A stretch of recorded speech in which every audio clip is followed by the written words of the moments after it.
It's a very strange thing to stand in front of my paintings and to describe them with words, which is fundamentally a linear exercise, which is completely different to how I actually paint them, which is a visual exercise. And the visual exercise is more holistic because I'm balancing, like equations, many things at the same time, and I'm obviously using a different part of my brain than I am in when I'm standing here trying to transcribe from that other experience, holistic, into a linear, and try to then comprehensively cause an understanding from one language completely different to the other. And I think it was Leonardo, or there was a debate during the Renaissance about which was the highest art. Now, in a way, the closest you could come to, in terms of linear creativity and visual creativity, is poetry. I think that was an answer they came to, but it was between poetry and painting, because they're both using a metaphor, an abstract simplicity, to then describe by association other experiences. And so it's a type of an alphabet, the basics of an alphabet, which are going to cause the imagination to then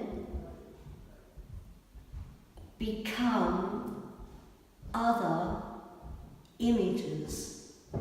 It's like a translation, as if you're translating, but one of the highest levels of translation.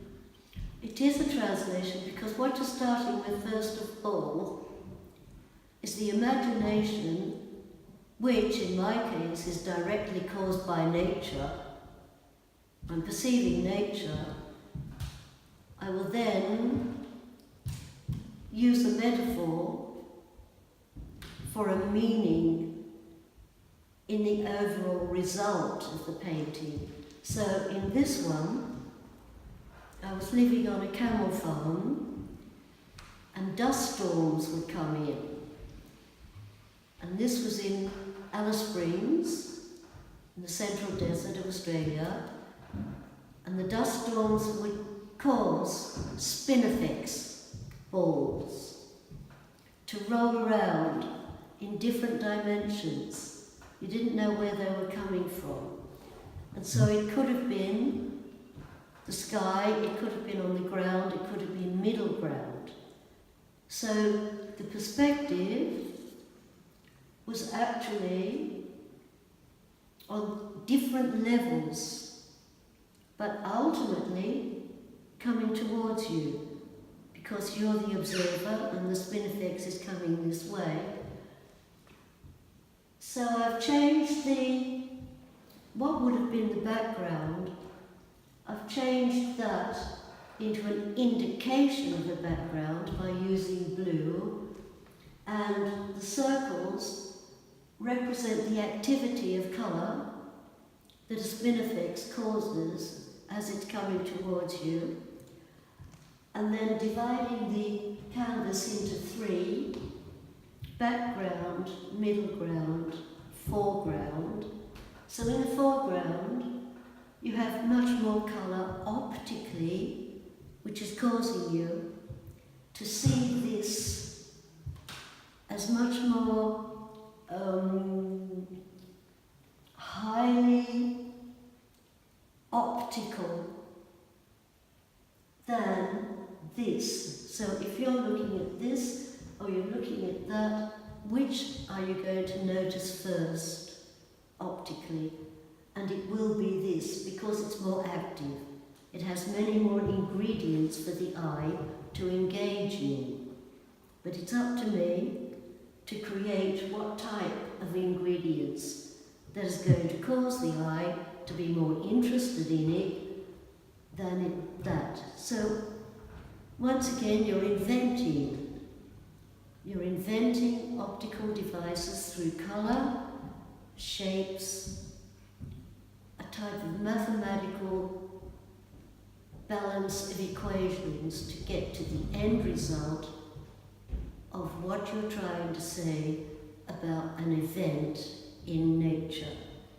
I've called it linked opposites because normally there would be the sky, the background, but in this case, with the spinifex rolling towards you, there was no sky.